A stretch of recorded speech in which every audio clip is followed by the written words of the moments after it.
Издавањето Визија е само едно од дејностите на Генералниот конзулат на Република Македонија во Детройт, Мичиген. Јана Бојаджиевски, кој разговараше со конзулот Игор Дуковски, има повеќе. Генералниот конзулат во Детройт, сојузната држава Мичиген, е лоциран во област каде живее најбројната македонски селеничка заедница во САД, организирана во црковни општини и невладини организации. Иако нема официјални податоци, се работи за околу 20.000 селеници. Според генералниот конзул Игор Дуковски, конзулатот работи на многу повеќе нешто отколку само издавање на визи.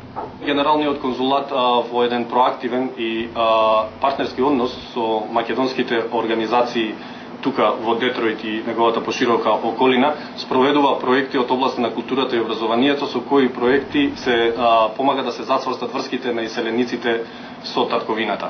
И третата, не помалку важна функција на Генералниот конзулат е промоцијата на Република Македонија како исклучително атрактивна дестинација за странски инвеститори.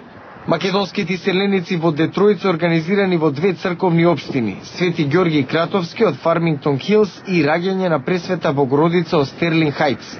При црковната општина Раѓање на Пресвета Богородица функционира културно-уметничко друштво Танес, каде што најмладите иселеници го изучуваат македонскиот јазик и посетуваат часови за учење на македонски ора и танци.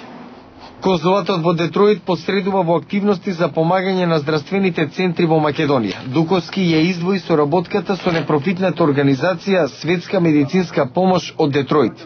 Во соработката со World Medical Relief и координација со Американско-македонската асоциација од Детройт, овозможена е донација на медицинска опрема и апарати за медицинските центри и јавните здравствени установи во Македонија. Така, во 2007 јавната здравствена организација од Куманово има добиено помош во вредност од $500,000. Во 2008 се случи истото тоа со болниците во Лешок и во Струмица. На почетокот во 2009 исто така $500,000 опрема е донирана за јавната медицинска установа во Штип.